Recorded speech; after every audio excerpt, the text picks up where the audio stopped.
इस वक्त की ब्रेकिंग न्यूज महाराष्ट्र से आ रही है, जहां एमसीडी के लोगों ने औरंगाबाद में गरीब लोगों पर लाठीचार्ज की और वहां के रेहड़ी पटरी वाले को तकलीफ दी। उसी को लेकर असदुद्दीन ओवैसी के पार्टी के महाराष्ट्र अध्यक्ष इम्तियाज जलील ने वहां पहुंचकर लोगों से बात की और वहां एमसीडी के लोगों को हिदायत दिया कि गरीब लोगों को मत उजारो, उनको कारोबार करने दो, उनकी परेशानी को समझो, क्योंकि वो 2-4 पैसे कमाने के लिए काम करते हैं। इसी को लेकर लगातार औरंगाबाद में विरोध प्रदर्शन हो रहा है। एमसीडी के खिलाफ लगातार सामने आ रही है। देखें पूरी वीडियो। पीछे जो लोग बैठे हुए हैं, मीडिया वालों से मैं दरखास्त करता हूँ कि अगर वो प्लेटफॉर्म के ऊपर चढ़ गए और बाकी के लोग वहाँ चढ़ जाए। पीछे हटो भैया, आप लोग थोड़ा सा पीछे हट जाए, बाकी वॉकर्स जो है वो नीचे बैठ सकते हैं। पप्पू बैठे हो, पप्पू नीचे। हाँ बैठिए। कुणाल भाई पीछे हो जाए।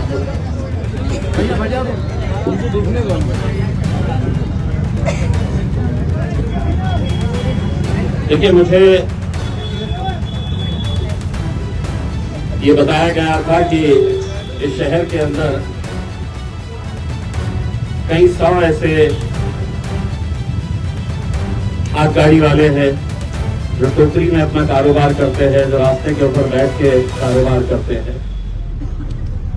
मेरे जितने भी जिम्मेदारान पिछले कई दिनों से आप लोगों की लड़ाई लड़ रहे हैं, एक बात अच्छी तरह से समझ ले, ये लड़ाई अगर आपकी है तो इसका नेतृत्व आपको करना है।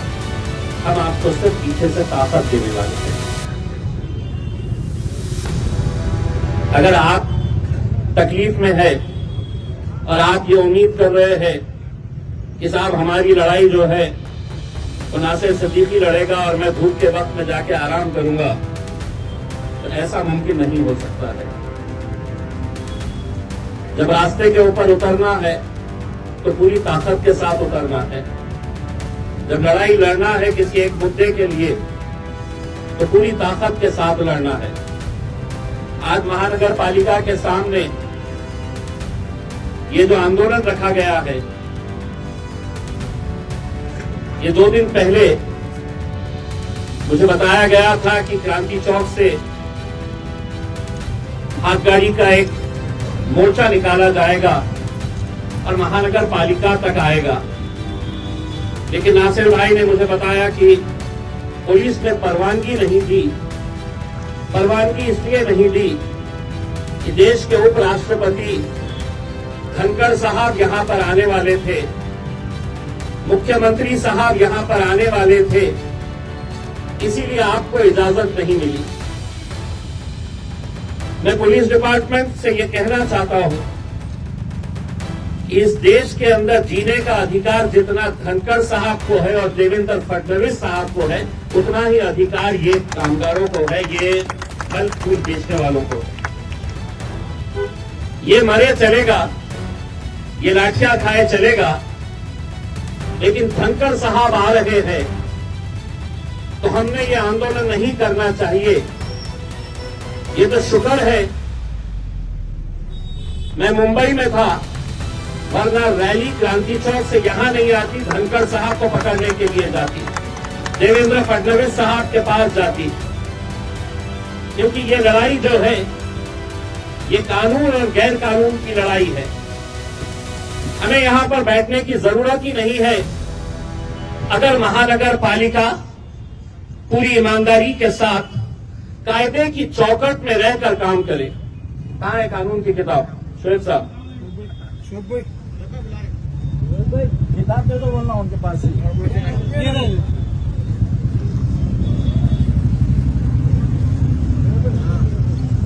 ये शायद आप लोगों को समझ में नहीं आएगा, लेकिन जो अधिकारी वहां पर बैठे हुए हैं उन सबको ये अच्छी तरह से समझता है, क्योंकि पूरे महाराष्ट्र के अंदर जितनी महानगर पालिकाएं हैं उनके लिए ये कानून इन्हीं लोगों ने बनाए हैं।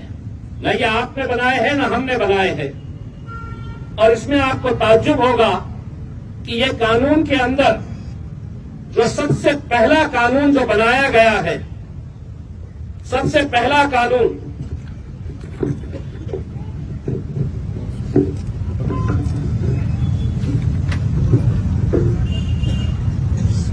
ये 1 नंबर के ऊपर है, the street vendors protection of livelihood and regulation of street vending act 2014।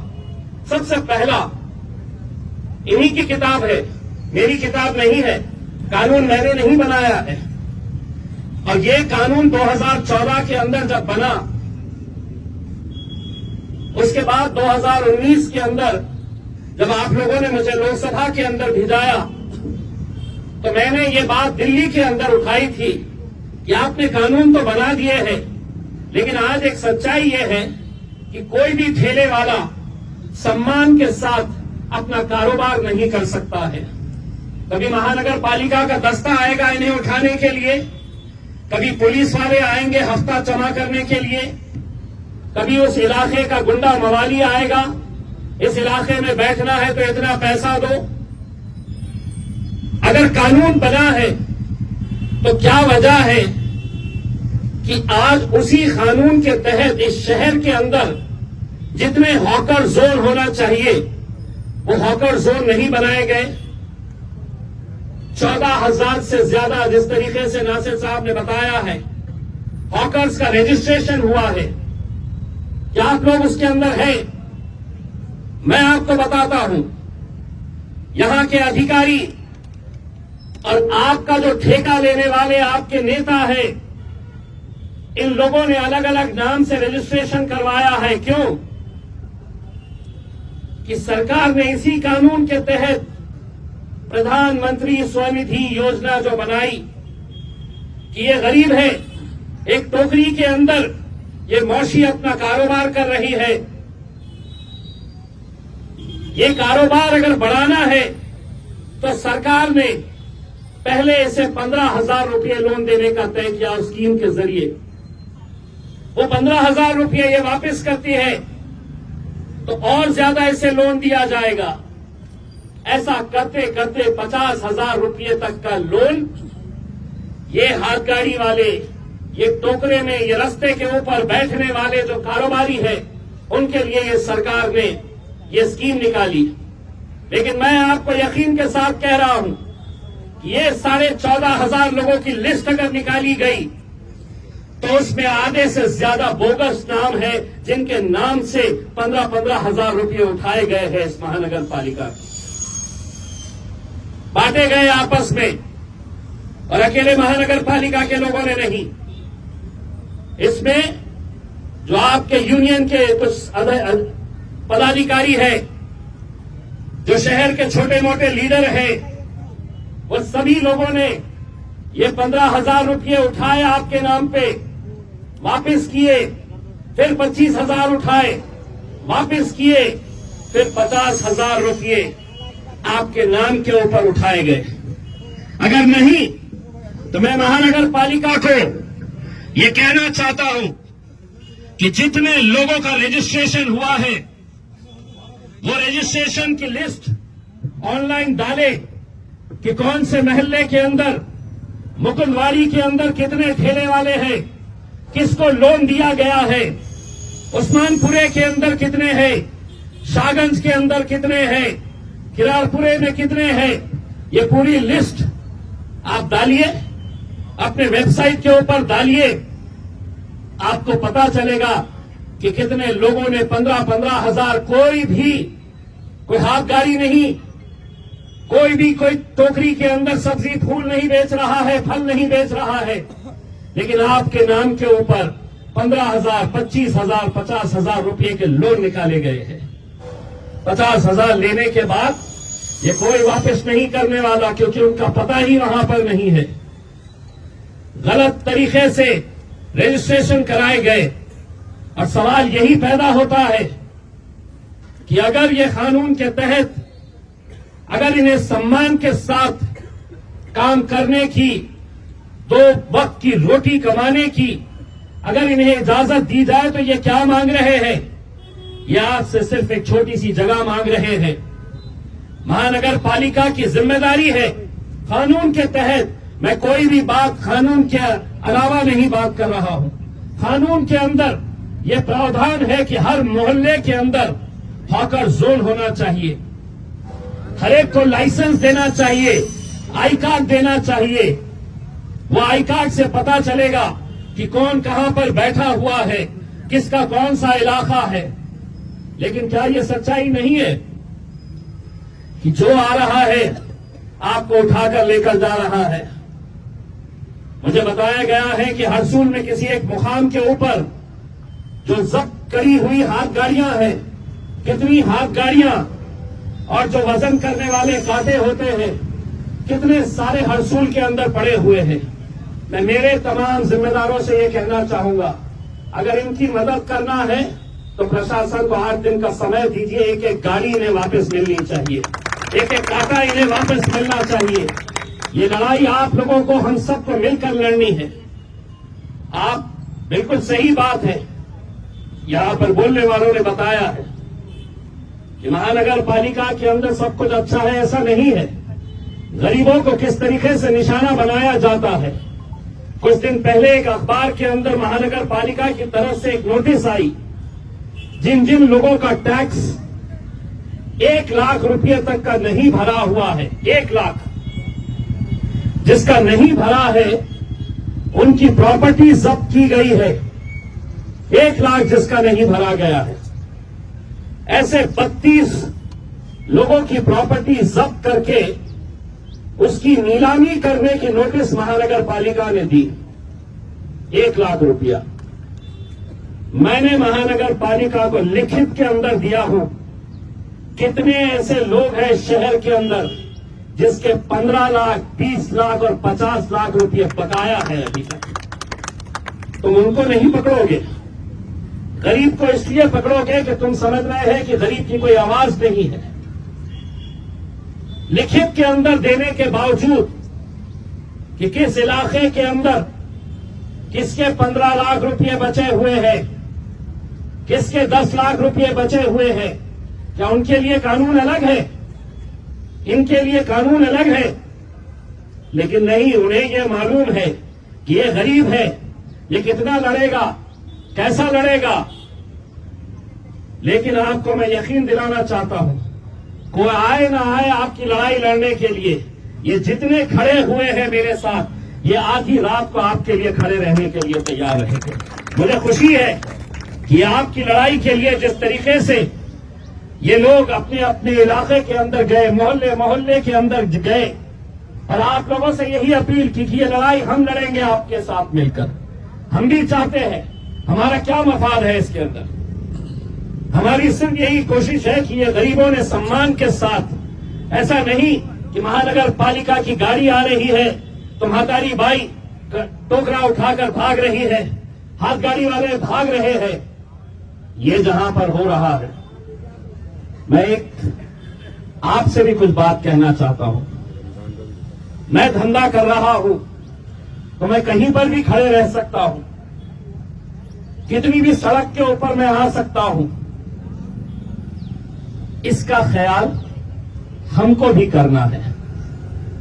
हमको भी ये बात सोचनी है कि जहां पर हम दीवार को लगकर अगर हम खड़े रह सकते हैं, चाहे वो केले बेचिए, फूल बेचिए, फल बेचिए, सब्जी बेचिए, जो बेचना है। लेकिन क्या ये सच्चाई नहीं है कि कई ऐसे रास्ते हैं कि जहां पर रास्तों के ऊपर हाथगाड़ियां लगाई जा रही है? अगर हम इनका समर्थन नहीं कर रहे हैं महानगर पालिका, तो ऐसी हरकतों का भी हम समर्थन नहीं करेंगे। क्योंकि कानूनी लड़ाई हम उसी वक्त लड़ सकते हैं पूरी ताकत के साथ कि जब हम अपने नियमों के अंदर रहेंगे।